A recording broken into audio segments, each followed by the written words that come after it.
आणि आता बातमी सविस्तर। लातूरच्या गोंदेगाव मधील शेतकऱ्यांचा शेत रस्त्यासाठी लढा सुरू आहे। स्वतःच्या शेतात चोरासारखं जाण्याची वेळ या शेतकऱ्यांवर आली आहे। शासकीय अधिकाऱ्यांचीही मदत होत नसल्याने शेतकरी हवालदिल झाले। पाहुयात हा एक रिपोर्ट। आणि अधिकाऱ्याला पैसे खाऊ किती करावे आणि एक कागद काढायला ते एक अधिकारी 500 रुपये मागते। एसी मध्ये बसायचं आणि शेतकऱ्याचं असं रोजगार केले पैसे पळून करून खायचे।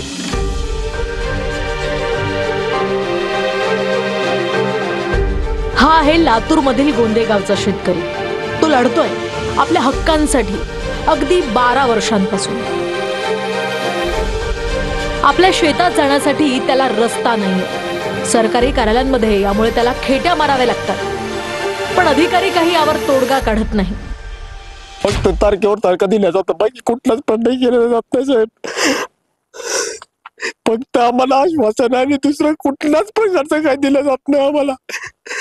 आम्हाला न्याय पाहिजे साहेब। आम्हाला फक्त रस्ता पाहिजे। काय मागतात आम्ही?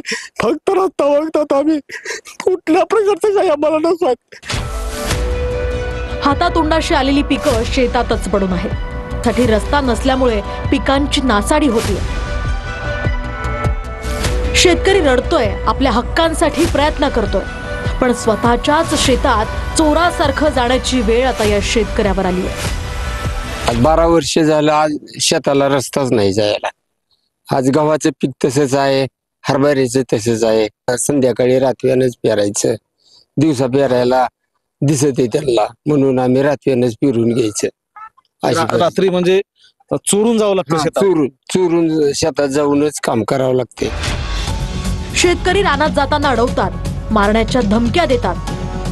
हरभरा ज्वारीचं पीक शेतात उभं आहे, पण रस्ता नसल्यामुळे काढणीला आलेली पिकं शेतातच पडून आहेत।